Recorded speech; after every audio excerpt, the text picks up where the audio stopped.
Nowadays, most scholars believe that the Minoan civilization was the first true civilization in the European continent, which began around 3100 BC.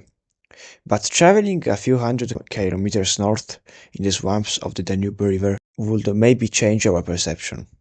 Long before written history, in what is now Serbia, a complex society flourished, with some of the largest towns of that time period, and perhaps even writing, only to be destroyed by the Indo-European migrations. The first site to be unearthed was under the town of Vinca Belo Brdo in 1908 by Miloš Vasic, and this is where this culture got its name from. It lasted from 5400 to 4500 BC, which would make it several centuries older than the Ubaid civilization in Mesopotamia. The influence of this complex society stretched from Bulgaria to Bosnia, from Transylvania all the way to Montenegro. It was centered around large rivers, the greatest of which was the Danube. The Vinca, although advanced for their time, were still quite primitive compared to what would happen in the Middle East centuries later.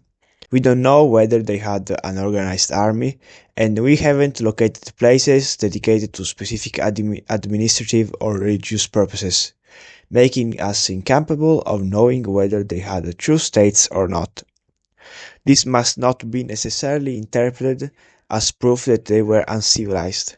It could just mean that they avoided war and focused on trade. The size of their towns was surprising in comparison to what the rest of Europe had to offer, only rivaled by the Cucuteni Trifilia culture in the far north. Their inhabitants engaged in widespread trade with Central European, Aegean and Adriatic merchants and made themselves well known across Eastern Europe. Divostin was occupied in the early 5th millennium BC and is estimated to have had a maximum population of around 3,000 people at its peak.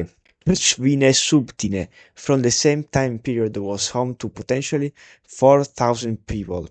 Parta might have had at most 1,600 residents. Vinca Belo Brdo, the first site to have been discovered, covered 29 hectares and had up to 2,500 people. The Bolecica River, flowing to the Danube next to the settlement, served as a freshwater source and provided a connection to the Avala mountain, where crucial raw metals such as cinnabar were abundant. Their houses were made out of wood and clay plastering allowed thermal isolation within the buildings, which was further enhanced by ovens. We don't know where this culture first appeared, but this shows strong similarities with the other cultures of that area, such as Starcevo, Boyar and the Karanovo. Gordon Childe and Milutin Garashanin believed that they were descendants of Middle Eastern peoples, and this was proven by DNA analysis. According to the mixture analysis, they had a 90 to 97% early European farmer ancestry, 0 to 12% Western hunter-gatherer ancestry, and 0 to 8% steppe nomad ancestry. This could imply that the ancestors of the Vinca were among the first to introduce the ingredients needed for the birth of civilization to the European hunter-gatherers, and they were thus coming from the Middle East and not native to the area. The history of this civilization, if it really deserves such a title, can be divided into two main phases: the early period from 5400 to 4800 BC, further into divided in A, B and C, and the late period from 4800 to 4500 BC, also known as D. The late period saw the damage caused by intensive farming and the invasions of the Proto-Europeans from the east. The people living in this civilization cultivated wheat, oat and flax and introduced them to the colder regions of Europe. They also made a very great use of barley. They also ate legumes such as peas, vetch and lentils. There is evidence they might have used cattle-driven ploughs, which were necessary for farming in the regions their settlements were located in. Livestock, mainly pigs and cattle, was not exclusively used as a meat source, but also for milk and leather.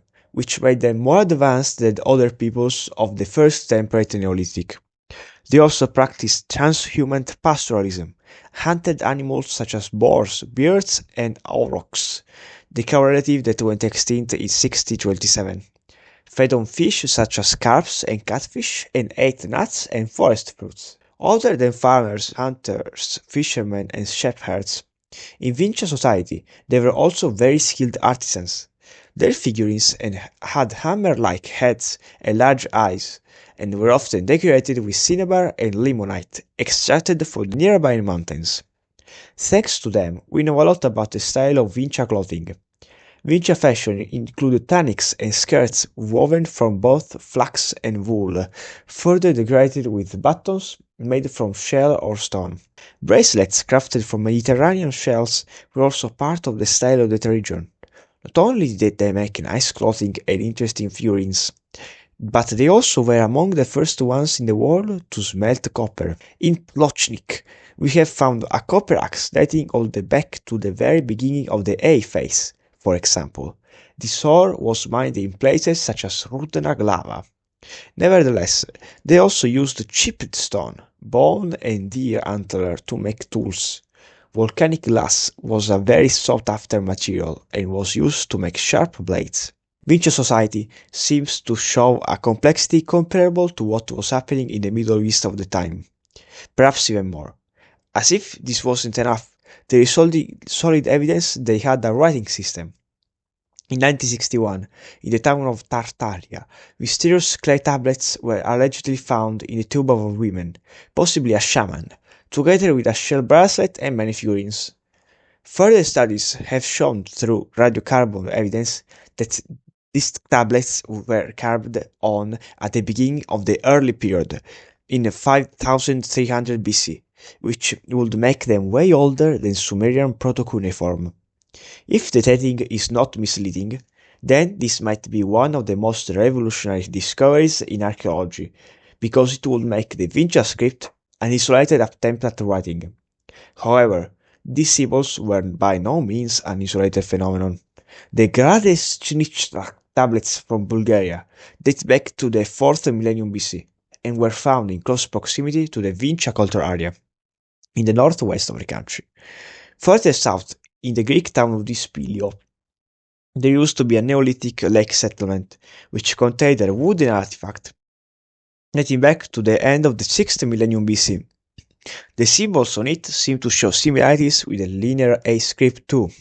We don't know what specific purposes did the ancient Balkanic symbols serve, and there are two main interpretations. On one hand, they could have been an early form of writing, and also a form of prehistoric counting. One of the main believers of this theory was the renowned Lithuanian archaeologist Maria Gimbutas, who proposed that they were part of a broader Old European script. On the other hand, they could have been used simply for religious purposes or as a symbol of ownership. This is mostly based on what we know so far.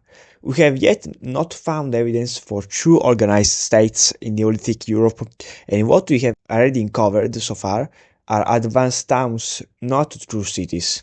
Moreover, the egalitarian structure of old European Neolithic societies is in deep contrast with the complex hierarchy of the first civilizations that we know of, and this might have impaired the development of true writing.